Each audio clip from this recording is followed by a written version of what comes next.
Students,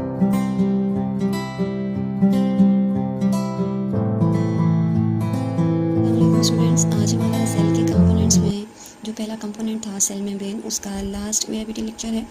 क्योंकि हमने cell के जो भी कंपोनेंट्स पढ़ने हैं आगे, हमने दो चीज़ें देखनी हैं। एक तो हमने उसका स्ट्रक्चर देखना है, एक हमने फंक्शन देखना है। तो आज के लेक्चर में हमने सेल मेम्ब्रेन के फंक्शंस को डिस्कस करना है। स्ट्रक्चर्स मेरे बेटे हम कंप्लीट कर चुके हैं एंड स्ट्रक्चर्स को एक्सप्लेन करने के लिए आपने जो दो मॉडल्स पढ़े हैं, sandwich model and fluid mosaic model. अगर कोई भी डाउट है तो आप कमेंट सेक्शन में मेरे से पूछ लें। एंड इसके अलावा जो फंक्शंस हैं उसकी लिस्ट ज़रा आज बना लेते हैं। फिर आज फंक्शंस में जो पहला फंक्शन लिखा गया है कि ये मेरे बेटे cell membrane as a barrier और गेट कीपर वर्क करती है। बैरियर हर्डल काज करवाना, लाइक मेरे पास अगर ये सेल है और सेल का ये इंटरनल इन्वायरमेंट है, ये बाहर का इन्वायरमेंट है। अगर ये मेरे बेटे कवर ना होता है सेल की सराउंडिंग में, तो सेल की जो भी चीज़ें इनर साइड पे मौजूद हैं वो आउटर साइड पे मूव होना शुरू हो जाती हैं। तो सेल को होल्ड करके रखना, उसको शेप देना, सपोर्ट देना, या आप सिंपली कह सकते हो कि एक बैरियर प्रोवाइड करना किसके दरमियान, सेल के internal environment and external environment के दरमियान। सेल इंटीरियर का मीनिंग क्या होता है? सेल इंटीरियर का मीनिंग है इनसाइड। ठीक है मेरे बेटे, तो इनसाइड के इन्वायरमेंट से जो आउटर इन्वायरमेंट है उनके दरमियान क्या करना, एक हर्डल काज करवाना। किसका काम है? सेल मेम्ब्रेन का। दूसरा फंक्शन भी इसी से मिलता जुलता है, लाइक मैंने लिखा हुआ है cell shape and support. Support means के होल्ड करके रखना उसकी शेप को। सेल मेम्ब्रेन बिकॉज मेरे बेटे सेल का सबसे आउटर कवर है, तो जो शेप इस सेल मेम्ब्रेन की होती है, लाइक अगर सेल मेम्ब्रेन खुद को इस तरह की क्यूब शेप में अरेंज करवाएगी या ट्रायंगुलर शेप में अरेंज करवाएगी, सर्कुलर फॉर्म में अरेंज करवाएगी, तो जो शेप आपको सेल मेम्ब्रेन की नज़र आती है वही शेप मेरे बेटे किसकी होती है? आपकी सेल की होती है। तो इसलिए हम कहते हैं कि ना सिर्फ ये मेरे बेटे सेल को शेप देती है, सपोर्ट प्रोवाइड करती है, एज अ बैरियर वर्क करती है आपके सेल के इनर साइड और आउटर साइड के दरमियान। साथ ही हमने ये गेट कीपर लिखा हुआ है। गेट कीपर का काम होता है चेक करना, विदाउट एंट्री किसी चीज़ को अलाउ ना करना। आपको ये भी चीज़ क्लियर है कि आपने वो डिटेल के साथ देखा था कि आपकी जो सेल मेम्ब्रेन होती है वो सेलेक्टिवली परमिएबल है। सेलेक्टिवली परमिएबल मीन्स कि पहले जो भी चीज़ इनर साइड पे आना चाहती है उसकी क्या करती है? वो सिलेक्शन करती है। अगर तो जो भी चीज़ आउटर साइड से इनर साइड पे मूव करना चाह रही है, वो सेल के लिए ज़रूरत है उसकी, तो उसको अलाउ करती है, अदरवाइज वो उसको बाहर ही रोक देती है। ठीक है, तो as a barrier outer and inner के दरमियान gate keeper, shape and support, ये सब काम है आपके सेल के सबसे आउटर कवर के, जिसे हम कहते हैं सिंपली मेम्ब्रेन या फिर सेल मेम्ब्रेन। और थर्ड भी आप लोगों ने ऑलरेडी डिस्कस किया हुआ है कि ये ट्रांसपोर्ट को कंट्रोल करती है। कौन सी ट्रांसपोर्ट? वो हर चीज़ जो कि आउटर साइड से इनर साइड पे मूव करना चाहती है। और सेलेक्टिवली परमिएबल क्यों कहते हैं, ये काफ़ी दफ़ा हमने बात कर ली हुई है। अब जरा देखते हैं मेरे बेटे कि हमारे पास जो सेल मेम्ब्रेन के अक्रॉस ट्रांसपोर्ट्स होती हैं वो कौन कौन सी हो सकती हैं। इनकी लिस्ट मैंने यहाँ पे बनाई हुई है। फर्स्ट हमने पैसिव ट्रांसपोर्ट डिस्कस करनी है, देन हमने एक्टिव ट्रांसपोर्ट देखना है। जो एंडोसाइटोसिस एंड एक्सो है, ये बेसिकली एक्टिव ट्रांसपोर्ट की ही टाइप होती हैं। ठीक है, बिकॉज समटाइम्स कुछ बुक्स के अंदर लिटरेचर में इसको सेपरेटली डिस्कस किया गया होता है, तो मैंने यहाँ पे सेपरेट पॉइंट्स बना दिए हैं, लेकिन ये इसी की टाइप होती हैं। और ये तीन टाइप्स हम देखेंगे किसकी? पैसिव ट्रांसपोर्ट की। स्टार्ट करते हैं मेरे बेटे। हमारी फर्स्ट जो डेफिनेशन है पैसिव ट्रांसपोर्ट की, जो कि है सिंपल डिफ्यूजन। जो फर्स्ट मेरे बेटे पॉइंट आपको हाईलाइट करना है इस डेफिनेशन में, वो है movement of any molecule. Any मेरे बेटे आपको पता है मॉलिक्यूल सॉलिड फॉर्म में हो सकता है, इसके अलावा लिक्विड फॉर्म में हो सकता है मेरे बेटे, और गैस फॉर्म में हो सकता है। तो मॉलिक्यूल की जो भी फॉर्म्स हैं उसका क्या होना है मेरे बेटे? मूव करना। कहाँ से? उस रीजन से जहाँ पे उसकी है हाई कंसनट्रेशन। कंसनट्रेशन हम कहते हैं मेरे बेटे नंबर ऑफ मॉलिक्यूल्स को। ठीक हो गया मेरा बेटा। सो किसी भी मॉलिक्यूल की मूवमेंट किस रीजन से, जहाँ पे उसका नंबर क्या होता है? हाई होता है, मैक्सिमम होता है। कहाँ पे मूव करना उस मॉलिक्यूल का? उस रीजन की तरफ जहाँ पे उसका नंबर क्या होता है? लो होता है। ठीक हो गया मेरे बेटे। अब सपोज करो मेरे पास ये दो रीजन्स हैं, मैं एक रीजन को कह रही हूँ ए रीजन और सेकंड को मैं कह रही हूँ बी रीजन। यहाँ पे जितने भी डॉट्स में लगा रही हूँ ये किसको शो कर रहे हैं मेरे बेटे? ये शो कर रहे हैं नंबर ऑफ मॉलिक्यूल्स को। और यहाँ पे मैं कम डॉट्स लगा रही हूँ तो यहाँ पे नंबर ऑफ मॉलिक्यूल्स क्या है? कम है। तो अगर सिंपल डिफ्यूजन का मूव करना है या मॉलिक्यूल का मूव करना है तो मूव करेगा किस एरिया से? एरिया ए से बी की तरफ। सपोज कर लें यहाँ पे मेरे बेटे 100 मॉलिक्यूल्स हैं, यहाँ पे हम सपोज कर लेते हैं 10 हैं। ठीक हो गया। सो मॉलिक्यूल्स जो हैं वो मूव करेंगे जहाँ पे उसका नंबर ज़्यादा है उस एरिया की तरफ जहाँ पे उसका नंबर क्या है? कम होता है। एक और चीज़ जो आपको हाईलाइट करनी है कि ये मॉलिक्यूल्स लो की तरफ तब तक मूव करते रहते हैं जब तक मेरे बेटे उनका नंबर दोनों प्लेसेस पे, दोनों रीजन्स में इक्वल नहीं हो जाता है।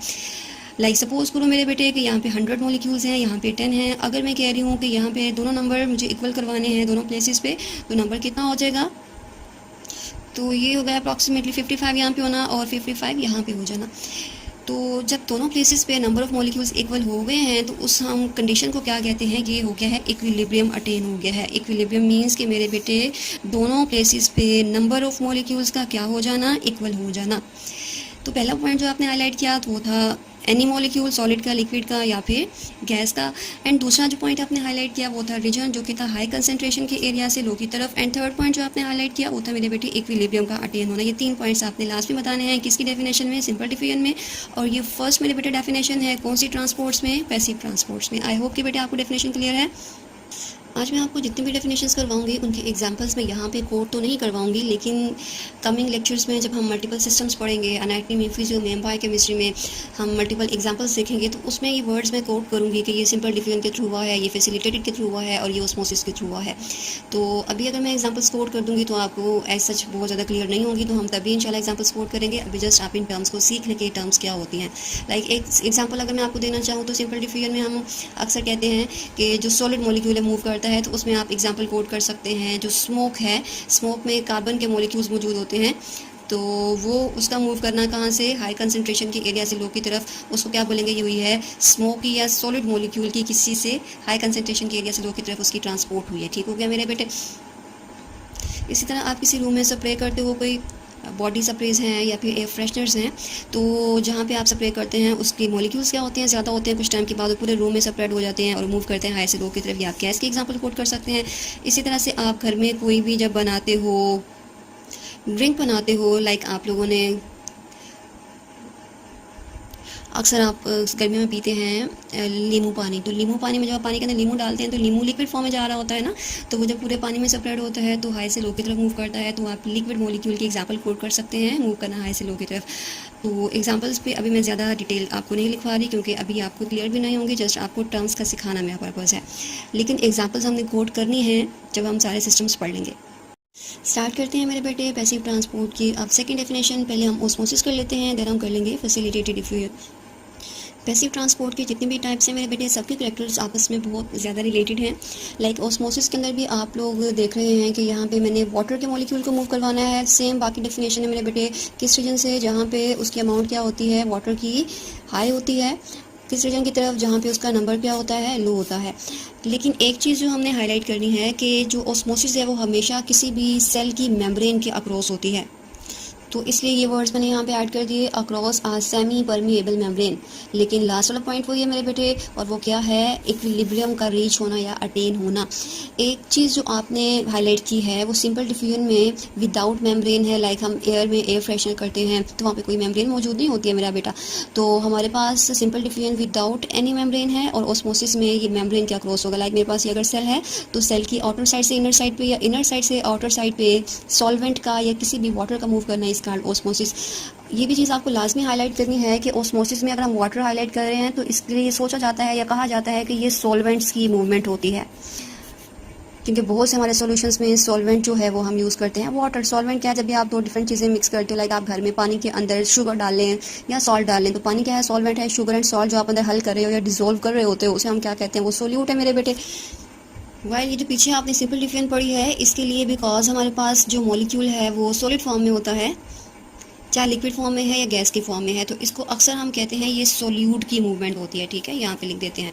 तो सिंपल डिफ्यूजन अक्सर है सोल्यूट का कहा जाता है, और जो चीज़ हम डिसोल्व कर रहे होते हैं, एंड ऑस्मोसिस को कहा जाता है सॉल्वेंट। सिंपल डिफ्यूजन में टोटल आपने 3 पॉइंट्स हाईलाइट किए थे, एंड ऑस्मोसिस में टोटल हमने कितने पॉइंट्स हाईलाइट करने हैं, ऑस्मोसिस में हमने हाईलाइट करने हैं 4 पॉइंट्स। थर्ड पॉइंट कौन सा हो जाएगा, मेम्ब्रेन के थ्रू मूव करना, एंड लास्ट पॉइंट कौन सा हो जाएगा, इक्विलिब्रियम के अटेन होने तक मूव करना। जो लास्ट मेरे बेटे टाइप हम स्टार्ट करेंगे पैसिव ट्रांसपोर्ट की, वो है मेरे बेटे फैसिलिटेटेड डिफ्यूजन। फैसिलिटेटेड डिफ्यूजन को पढ़ने से पहले फैसिलिटेट करने का मीनिंग क्या होता है भाई, किसी चीज़ को आसानी देना, फैसिलिटेट करना, सहूलत प्रोवाइड करना। यहाँ पे हमने किसको सहूलत देनी है भाई, यहाँ पे हमने उन मॉलिक्यूल्स को सहूलत प्रोवाइड करनी है, फैसिलिटेट करना है। यहाँ पे आप कह सकते हो हेल्प करना है, जो कि मूव कर रहे हैं मेम्ब्रेन के अक्रॉस। एंड फैसिलिटेशन हम देंगे किस चीज़ की, इन प्रोटीन्स की, जो आप लोगों ने पढ़ी थी लास्ट लेक्चर में, या तो एक्सट्रिंसिक की या फिर इंट्रिंसिक की। इंट्रिंसिक के थ्रू मूव करना किसी मॉलिक्यूल का आउटर साइड से इनर साइड पे, हर वो मॉलिक्यूल जो कि यहाँ पे क्या हो रहा था, रिपेल हो रहा था और मूव नहीं कर पा रहा था, तो उस थ्रू हमने क्या करना है भाई, फैसिलिटेट करना है इंट्रिंसिक के थ्रू। और बहुत से मॉलिक्यूल्स को हम फैसिलिटेट करते हैं एक्सट्रिंसिक के थ्रू। बहुत जो बल्कि मॉलिक्यूल्स होते हैं खुद को लोड करवा लेते हैं किसके ऊपर, एक्सट्रिंसिक प्रोटीन्स के ऊपर। एंड ये भी क्या करती हैं, बिकॉज ये मूवेबल होती हैं, तो यहाँ पे लोड करवा के किसी मॉलिक्यूल को यहाँ पे मेम्ब्रेन के दरमियान जो पोर्स होते हैं वहाँ से होती हुई उसको इनर साइड पे ले आती हैं। और फिर उसके बाद हमारे पास वो सारे मॉलिक्यूल्स जो कि इन प्रोटीन्स के ना होने की वजह से मूव नहीं कर पा रहे थे, वो इजीली क्या कर लेते हैं मेरे बेटे, सेल के इनर साइड से आउटर साइड पे या आउटर साइड से क्या कर सकते हैं, इनर साइड पे जा सकते हैं। सो फिर हाईलाइट करते हैं इस डेफिनेशन के पॉइंट्स। इसमें भी कोई भी मॉलिक्यूल हो सकता है, सॉलिड, लिक्विड, गैस, और इसमें भी क्या करेगा मेरे बेटे, मॉलिक्यूल मूव करेगा किस एरिया से, हाई कंसंट्रेशन के एरिया से लो की तरफ मूव करेगा। और ये आपका सेकंड पॉइंट हो जाएगा रीजन्स वाला। जो थर्ड पॉइंट आपने यहाँ पे ऐड करना है और बाकियों के अंदर मौजूद नहीं था, वो था मेरे बेटे ये कैरियर प्रोटीन, जो कैरी करती हैं किसको मेरे बेटे, आपके मॉलिक्यूल्स को, और उसकी मूवमेंट को फैसिलिटेट करती हैं, हेल्प करती हैं। लास्ट पॉइंट मेरे बेटे सेम है पैसिव ट्रांसपोर्ट का सबके अंदर, और वो क्या है, ये मॉलिक्यूल्स तब तक मूव करते हैं जब तक वो इक्विलिब्रियम अटेन नहीं हो जाता है। अगर मेरे बेटे आप ये सारी पैसिव ट्रांसपोर्ट्स के कीवर्ड्स कोई आपसे पूछे जो सब में सिमिलर हैं, तो वो क्या है, आपने बताना है कि चाहे पैसिव है सिंपल फॉर्म में, ऑस्मोसिस या फिर फैसिलिटेटेड फॉर्म में, तो उसमें क्या करते हैं, मॉलिक्यूल्स मूव करते हैं along the concentration gradient. Along the concentration gradient means के हाई कंसंट्रेशन के एरिया से लो की तरफ। एक और चीज़ जो आपको हाईलाइट करनी है वो ये है कि लाइक सपोज करो कि मेरे पास ये कोई भी हिल है, और जो हिल है यहाँ पे हाइट ऑब्वियसली क्या है, ज़्यादा है। मैं जो भी बॉल यहाँ पे रख दूँगी वो खुद ब खुद नीचे मूव करेगा, मुझे उसको पुश करने की ज़रूरत नहीं पड़ेगी, मुझे उसमें एनर्जी लगाने की ज़रूरत नहीं पड़ेगी। ऐसे ही होगा ना मेरा बेटा। तो इसलिए हमने सेकंड पॉइंट हमने हाईलाइट करना है कि ये जो मूवमेंट होती है ये होती है विदाउट यूज़ ऑफ एनर्जी। इसमें हमें पुश नहीं करना पड़ रहा है, एटीपी नहीं लगाने पड़ रहे हैं। इसलिए जो चीज़ मेरे बेटे क्या होती है, खुद ब खुद होती है, उसे हम क्या कहते हैं, ये अलोंग द कंसंट्रेशन ग्रेडियंट है। खुद ब खुद होने की वजह से हम कह सकते हैं कि ये जो मूवमेंट है ये क्या है, स्पॉन्टेनियस है, चाहे वो कोई भी टाइप है, सिंपल, फैसिलिटेटेड या फिर ऑस्मोसिस। अब ऐसा कर लेते हैं कि ये जो एक्टिव ट्रांसपोर्ट है इसको मैं सेकंड लेक्चर रिकॉर्ड कर देती हूँ ट्रांसपोर्ट का, सो डैट लेक्चर हमारा बहुत लंबा ना हो जाए, तो वो आप नेक्स्ट वीडियो में देख लेना। अभी तक मेरे बेटे आपको पैसिव ट्रांसपोर्ट की किसी भी टाइप में कोई भी डाउट है तो आप मेरे से डिस्कस कर सकते हैं। एनिमेशन आप देख रहे हैं जिसमें इंट्रिंसिक प्रोटीन फैसिलिटेट कर रही है उन सारे मॉलिक्यूल्स को जिसको फॉस्फोलिपिड बायलेयर ने अलाउ नहीं किया था।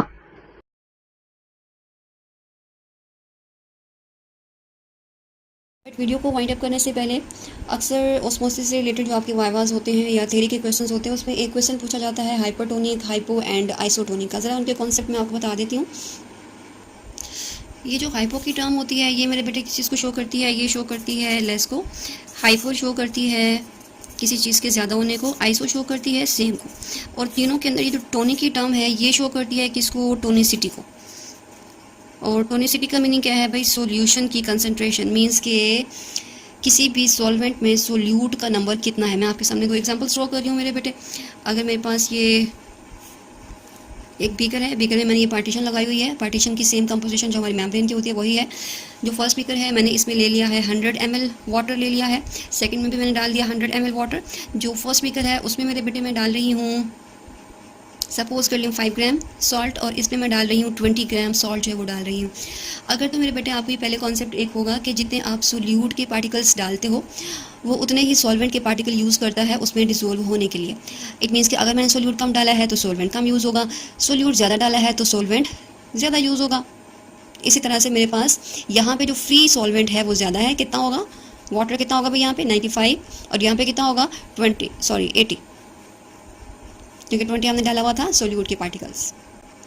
तो ऑस्मोसिस में हम बात करते हैं फिर किस चीज़ की भाई, वाटर के या सॉल्वेंट की मूवमेंट से, उस एरिया से जहाँ पे उसका नंबर हाई है उस एरिया की तरफ जहाँ पे नंबर कम होता है। तो वो जो बात हो रही होती है वो इस फ्री वाटर की बात हो रही होती है, वो सोल्यूशन की बात नहीं हो रही होती है। वो सोल्यूशन क्या होता है भाई, सोल्यूट का सॉल्वेंट के अंदर होना, तो वो बनती है सोल्यूशन की कंसंट्रेशन। तो सोल्यूशन की concentration is a different concept and water की कंसंट्रेशन या मॉलिक्यूल की concentration is a different concept. जब आप सोल्यूशन की कंसंट्रेशन की बात करते हो तो आप सोल्यूट का नंबर देखते हो सॉल्वेंट में, वाइल जब आप उसकी बात करते हैं मॉलिक्यूल की कंसंट्रेशन की तो आप जस्ट उस मॉलिक्यूल के नंबर की बात कर रहे होते हो। तो ऑस्मोसिस फिर हमेशा कहाँ से होती है, अगर आप यहाँ पे देख तो इस वाले सॉल्यूशंस की हाइपर है या हाइपोटोनिसिटी है, तो आप गेस कर सकते हैं कि जिसमें सोल्यूट लेस होता है वो होता है लेस टोनिक, या आप कह सकते हो लेस कंसंट्रेटेड। तो ये आपका है हाइपोटोनिक, और ये वाला सॉल्यूशन क्या था, ये था मेरे बेटे आपका था हाइपरटोनिक, जिसमें सोल्यूट क्या है ज़्यादा है। तो जब भी एग्जामिनर आपसे पूछे कि ऑस्मोसिस होती है हाइपो से हाइपर की तरफ या हाइपर से हाइपो की तरफ, तो आपका आंसर क्या होगा मेरे बेटे, आपने बताना है एग्जामिनर को कि ऑस्मोसिस हमेशा होती है हाइपोटोनिक सॉल्यूशन से हाइपरटोनिक सॉल्यूशन की तरफ। जहाँ पे फ्री वाटर के मॉलिक्यूल्स का नंबर ज़्यादा है उस एरिया की तरफ जहाँ पे फ्री वाटर के मॉलिक्यूल्स का नंबर कम है। अक्सर हाइपरटोनिक जो होता है उसे हम लिखते हैं ये कंसंट्रेटेड है सॉल्यूशन, और जो हाइपो होता है उसे हम डाइल्यूट लिखते हैं। तो इसलिए मेरे बेटे ये भी आपका एग्जामिनर पूछ सकता है कि ऑस्मोसिस डाइल्यूट से कंसनट्रेटेड की तरफ है या कंसनट्रेटेड से डाइल्यूट की तरफ है, तो आपका आंसर होगा डाइल्यूट से होती है कंसनट्रेटेड की तरफ। तो ऑस्मोसिस हमेशा होती है मेरे बेटे डाइल्यूट से कंसनट्रेटेड या हाइपो से हाइपर की तरफ। ये पॉइंट्स लाजमी याद रख लीजिएगा, ये आपको एमसीक्यूज़ में आ सकता है या फिर जब आपका वाइवा हो रहा होता है तब एग्जामिनर आपसे पूछ सकता है। इसके अलावा ये आपके थ्योरी के किसी क्वेश्चन के अंदर भी आ सकता है। तो जो नेक्स्ट हमारी एक्टिव ट्रांसपोर्ट की टाइप्स हैं उसको इंशाल्लाह हम देखते हैं फिर नेक्स्ट लेक्चर में।